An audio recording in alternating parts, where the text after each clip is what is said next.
श्रीमद् भागवत महापुराण द्वितीय स्कंध है। अथ षष्ठोध्याय है। विराट स्वरूप की विभूतियों का वर्णन। ब्रह्मा जी कहते हैं, उन्हीं विराट पुरुष के मुख से वाणी और उसके अधिष्ठात्री देवता अग्नि उत्पन्न हुए। विराट ब्रह्मा जी कहते हैं, उन्हीं विराट पुरुष के मुख से वाणी और उसके अधिष्ठात्री देवता अग्नि उत्पन्न हुए हैं। सातों छंद उनकी 7 धातुओं से निकले हैं। मनुष्यों, पितरों और देवताओं के भोजन करने योग्य अमृतमय अन्न, सब प्रकार के रस इंद्रिय और उसके अधिष्ठात्री देवता वरुण विराट पुरुष की जीवा से उत्पन्न हुए हैं। उनके नासा छिद्रों से प्राण, अपान, व्यान, उदान और समान, ये पांचों प्राण और वायु तथा घ्राण इंद्रिय से अश्वनी कुमार, समस्त औषधियों एवं साधारण तथा विशेष गंध उत्पन्न हुए हैं। उनकी नेत्रीय रूप और तेज की तथा नेत्र गोलक स्वर्ग और सूर्य की जन्मभूमि, समस्त दिशाएं और पवित्र करने वाले तीर्थ कानों से तथा आकाश और शब्द श्रोत्रेंद्रिय से निकले। उनका शरीर संसार की सभी वस्तुओं के सार भाग तथा सौंदर्य का खजाना है। सारे यज्ञ, स्पर्श और वायु उनकी त्वचा से निकले। उनके रोम सभी उद्भिज पदार्थों के जन्म स्थान है, अथवा केवल उन्हीं के जिनसे यज्ञ संपन्न होते हैं।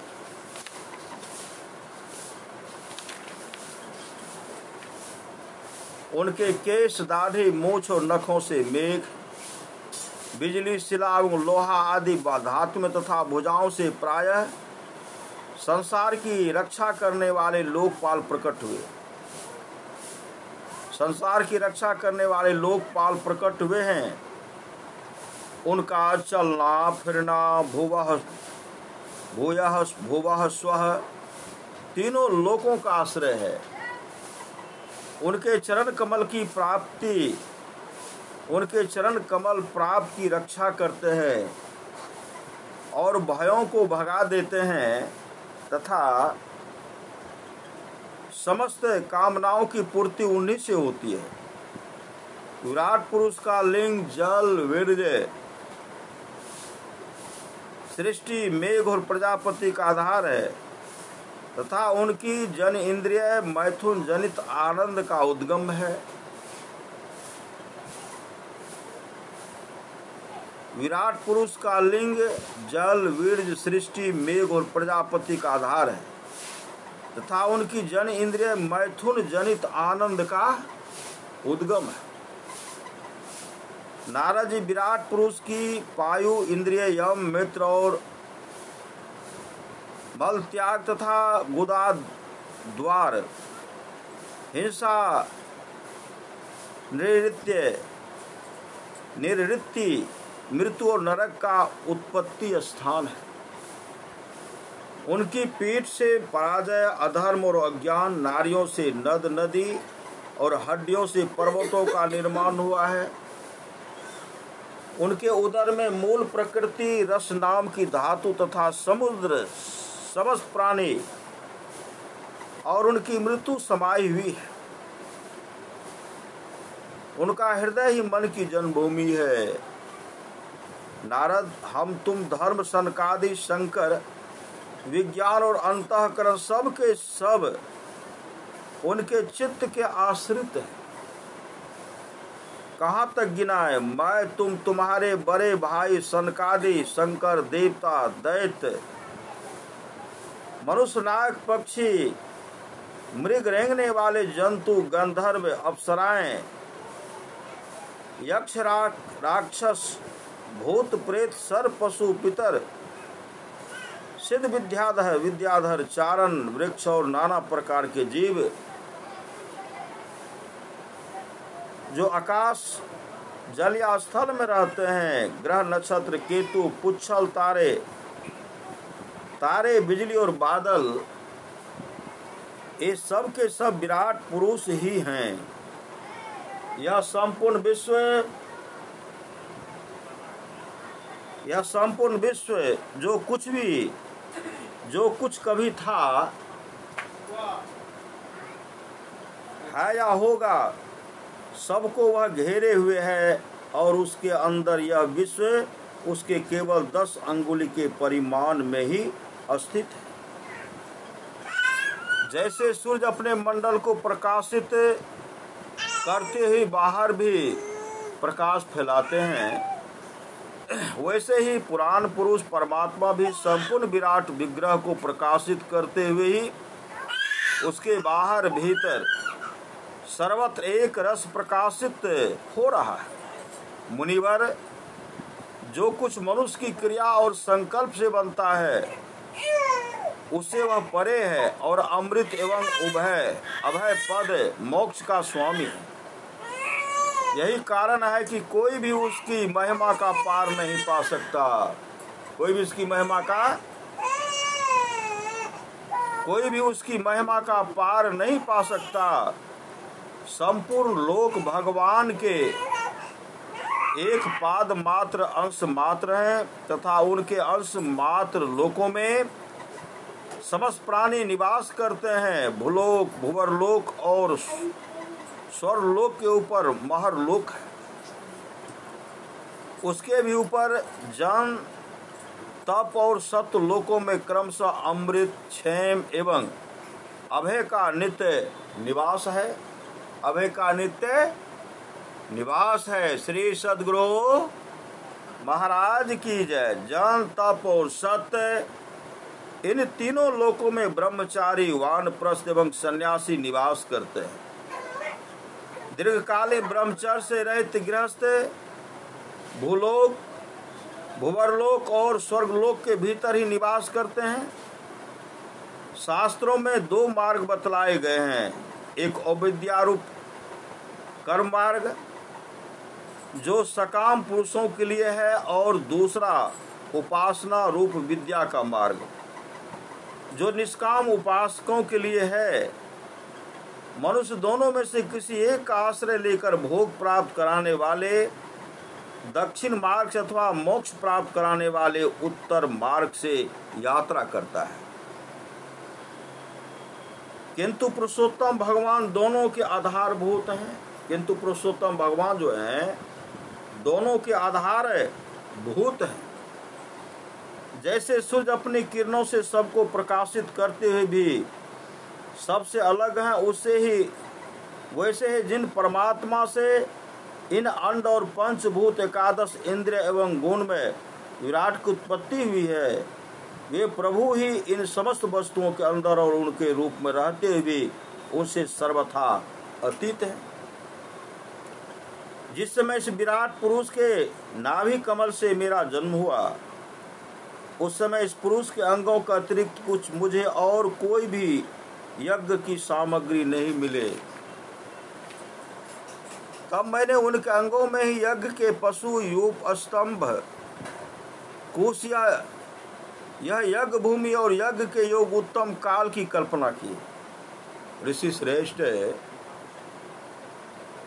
यज्ञ के लिए आवश्यक पात्र आदि वस्तुएं जो चावल आदि औषधियां, घृत आदि स्नेह पदार्थ, छह रस, लोहा, मिट्टी, जल, ऋक, यजु, साम, चातुर्होत्र, यज्ञों के नाम, मंत्र, दक्षिणा, व्रत, देवताओं के नाम, पद्धति, ग्रंथ, संकल्प,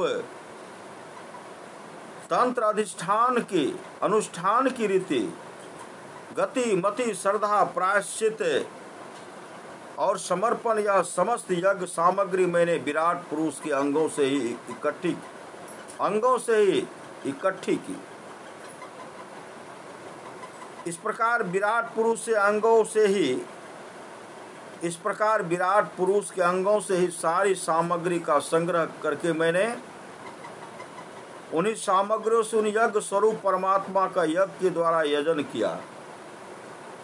तदंतर तुम्हारे बड़े भाई इन 9 प्रजापतियों ने अपने चित्त को पूर्ण समाहित करके विराट एवं अंतर्यामी रूप से स्थित उस पुरुष की आराधना की। इसके पश्चात समय समय पर मनु, ऋषि, पितर, देवता, दैत्य और मनुष्यों ने यज्ञों के द्वारा भगवान की आराधना की। नारद, यह संपूर्ण विश्व भगवान नारायण में स्थित है, जो स्वयं तो प्राकृत गुणों से रहित हैं, परंतु सृष्टि के प्रारंभ में माया के द्वारा बहुत से गुण ग्रहण कर लेते हैं। उन्हीं की प्रेरणा से मैं इस संसार की रचना करता हूँ। उन्हीं के अधीन होकर रुद्र इसका संहार करते हैं और वे स्वयं ही विष्णु के रूप से इसका पालन करते हैं, क्योंकि उन्होंने सत्व, रज और तम की 3 शक्तियां स्वीकार कर रखी हैं। बेटा, जो कुछ तुमने पूछा था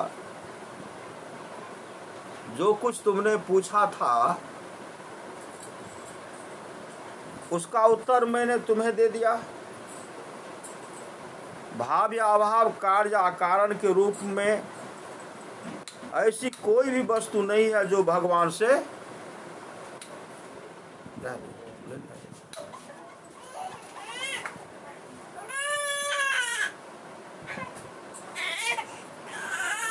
बेटा, जो कुछ तुमने पूछा था उसका उत्तर मैंने तुम्हें दे दिया। भाव या अभाव, कार्य या कारण के रूप में ऐसी कोई भी वस्तु नहीं है जो भगवान से भिन्न हो।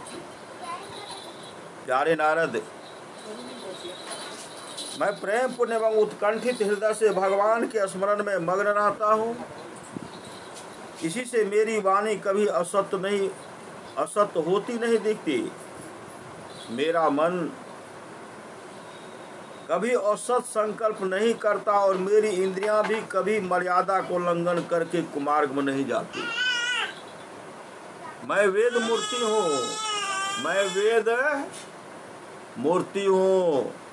मेरा जीवन तपस्यामय है।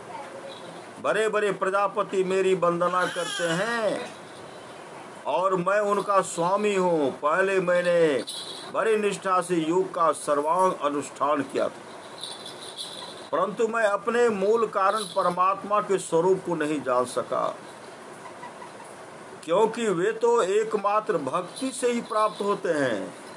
परमात्मा जो है, परमात्मा को भक्ति से ही प्राप्त कर सकते हैं। मैं तो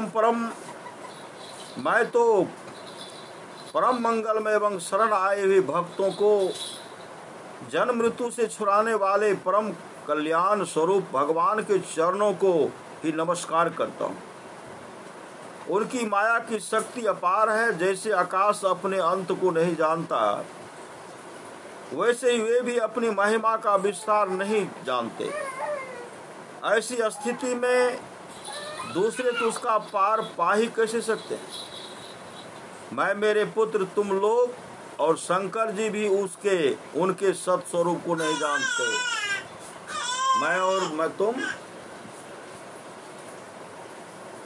मैं, मेरे पुत्र, तुम लोग और शंकर जी भी उनके सत्स्वरूप को नहीं जानते।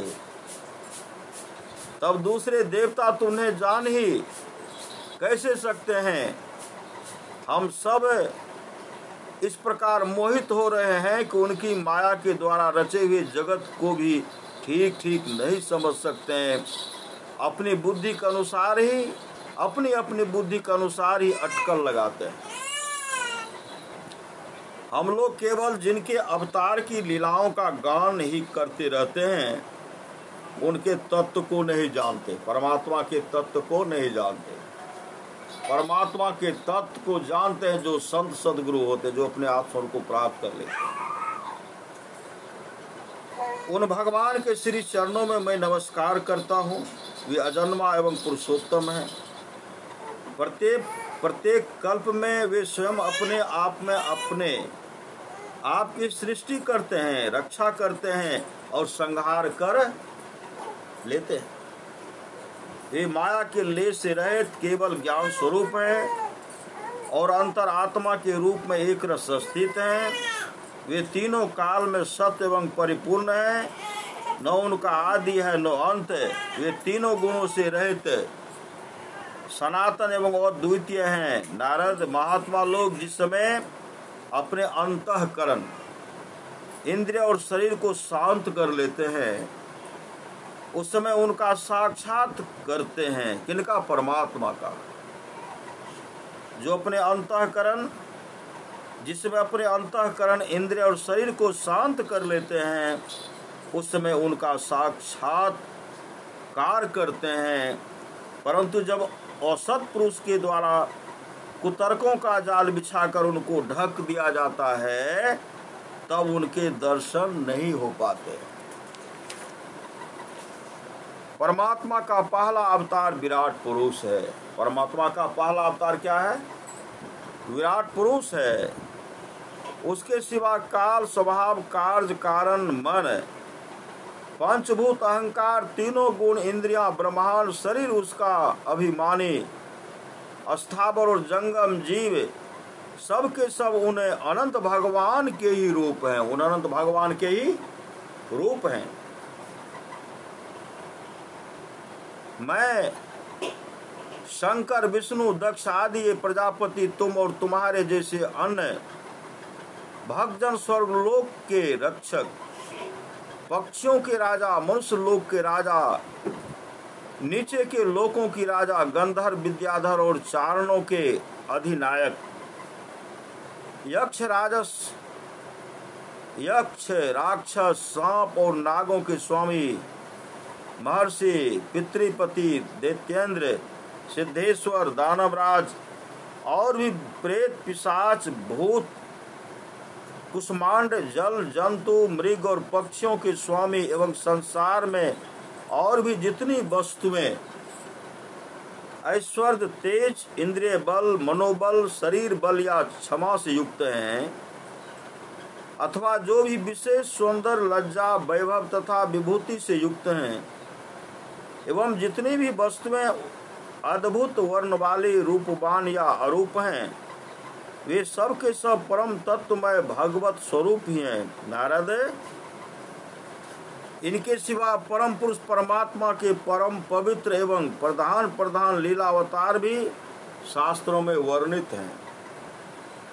उनका मैं क्रमशः वर्णन करता हूँ। उनके चरित्र सुनने में बड़े मधुर एवं श्रवण इंद्रिय के दोषों को दूर करने वाले हैं। तुम सावधान होकर उनका रस लो। इति श्रीमद्भागवते महापुराणे पारमहंस्यां संहितायां द्वितीय स्कंधे षष्ठो अध्यायः। श्री सद्गुरु महाराज की जय। श्री सद्गुरु महाराज की जय। श्री सद्गुरु महाराज की जय।